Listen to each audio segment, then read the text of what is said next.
And this is like the first time that I ran across of it. And it's kind of like a rare video clip for me because, like I said, I ain't never seen this before until the other day. But I seen Biggie rub his face on Puff's hand, and I'm like I'm confused because I'm like, I know Biggie has some questionable, lyrics within his rhymes, right? And one time Biggie, like on Life After Death, he was like, my nigga gutter like to kidnap kids, F them in their ass and throw them over the bridge. And that was like one of the lines, right? And then in another verse, Biggie said on another song, he was like, girl, you look so good, I'll suck your daddies. And I'm like, I think it was that song, Dreams in an R&B itch. Dreams are in an R&B itch. Right? So I'm like, Biggie. And then I run across this clip right here. And I'm like, was Biggie? And listen, I ain't got nothing against, people that celebrate the rainbow colors.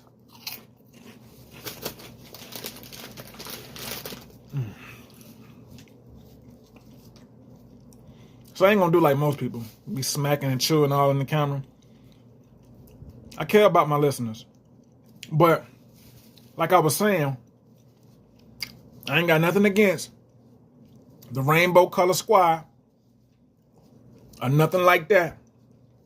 But I think that Biggie was probably playing both sides. I ain't saying with Diddy, but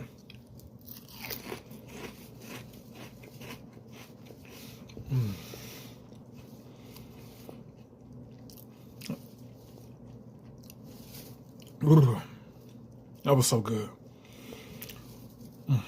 Y'all, them dill pickle chips. I ain't gonna give them no promo by showing the bag, but y'all already know them golden flake dill pickle chips. Not the Lay's kind. Golden flake. If you know, you know. But I think Big played both sides of the fence, man. I think Big was gay.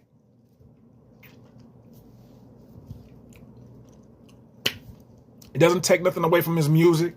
Doesn't take nothing away from his lyrical ability, storytelling, the art form of just hip hop, just music alone, and just so much that he did in just 24 years of age. Just, basically, if we're gonna talk about just separate his, his regular life and how he was brought up to the music itself, and him coming into the rap game. But it was like what? 21, maybe 20, maybe 3 or 4 years. And then he made I think Ready to Die when he was like probably 22. And he made Life After Death when he was 24. And that was his last album. So just think about it, y'all. And like in a 4-year span, he was able to put out 2 classic albums. 2 classic albums that only aged like wine. No skip buttons required. Storytelling is just told just so flawlessly.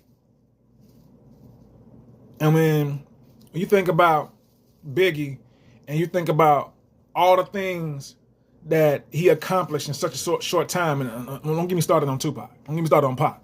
Because Pac put a whole lot more body of work in such a matter of a small frame of time, and he was acting and making movies. It's crazy. Like, you would think that he was a clone before cloning even became a thing of even a word to say. But We're going to focus on Biggie. I'll make a Pac video later. But this right here just didn't, it's just something about this just wasn't working for me. Shout out to Jamie Foxx. If you know, you know. But yeah, when Jamie Foxx used to say that on the Jamie Foxx show, I ain't want to spoil it, but F it, I did.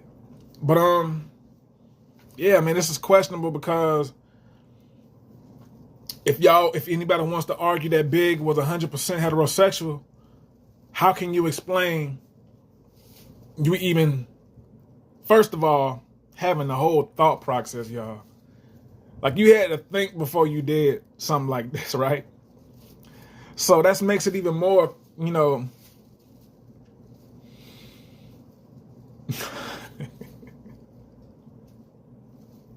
it kind of makes it more of a, you know, a caught off guard moment when you actually took the time to think about looking at the dude's hand.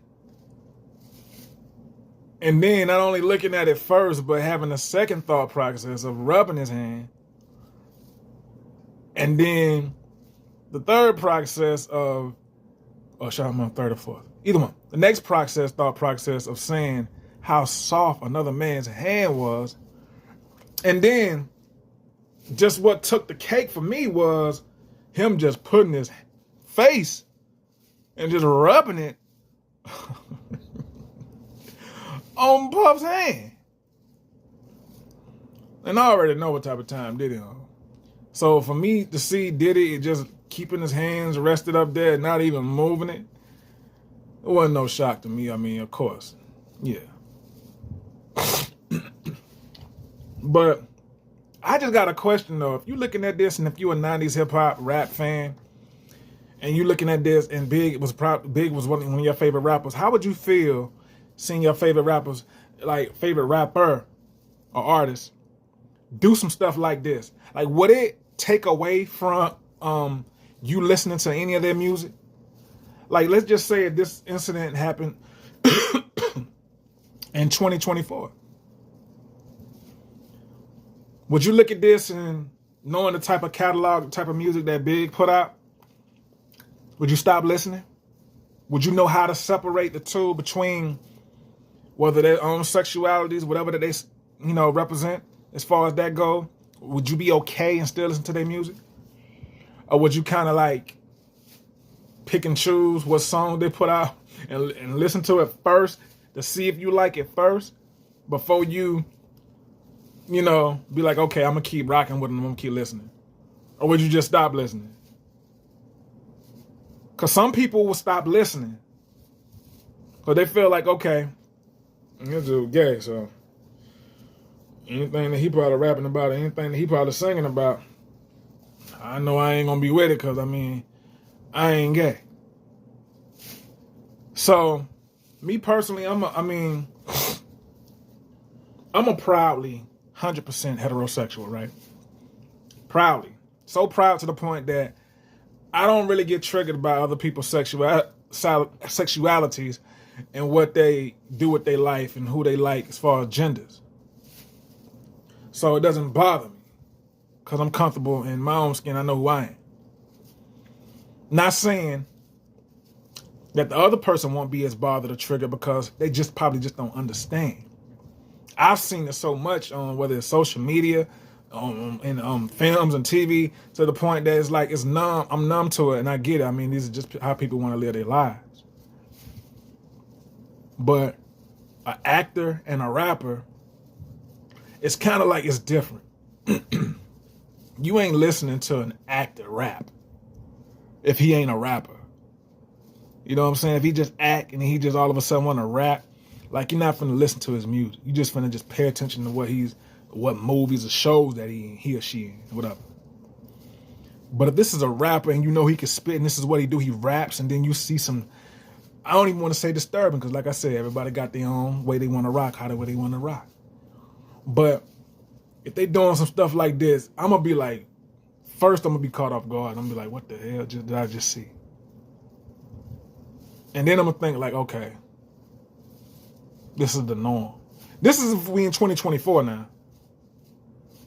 Because we accept a lot of stuff like this is the norm now. Stuff like this. But back then, this wasn't the norm. This was like frowned upon. Any gay activity, anything homosexual was frowned upon in the 90s. So a lot of cats were deep under the cover. Scared to peek their head out to see what's going on. So it's like, that's why I said when I saw this is like a rare clip because I've never seen this before.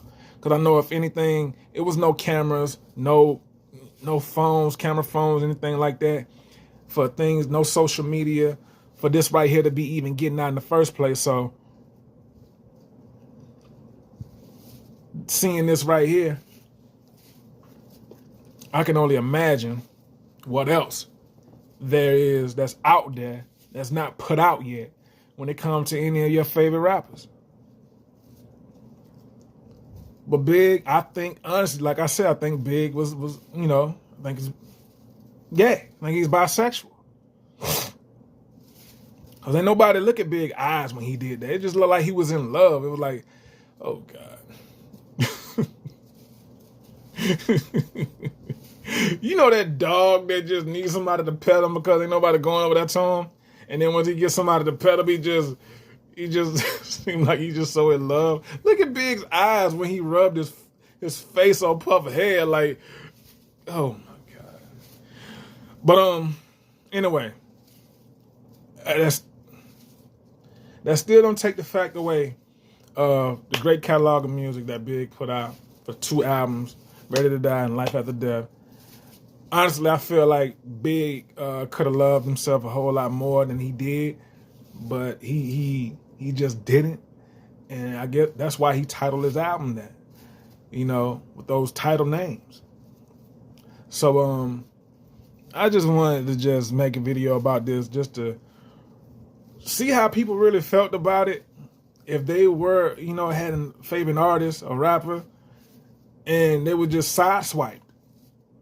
This person you felt like just brought out nothing but heterosexual energy until you got sideswiped by this. But I just wanted to break that down a little bit. Y'all be good. Y'all be easy. Long live Biggie. Long live Christopher Wallace. One of the greatest. I'll let y'all in the next video. Sensei Reality TV. Make sure y'all hit that like button and subscribe. Subscribe to the channel. One love. Peace.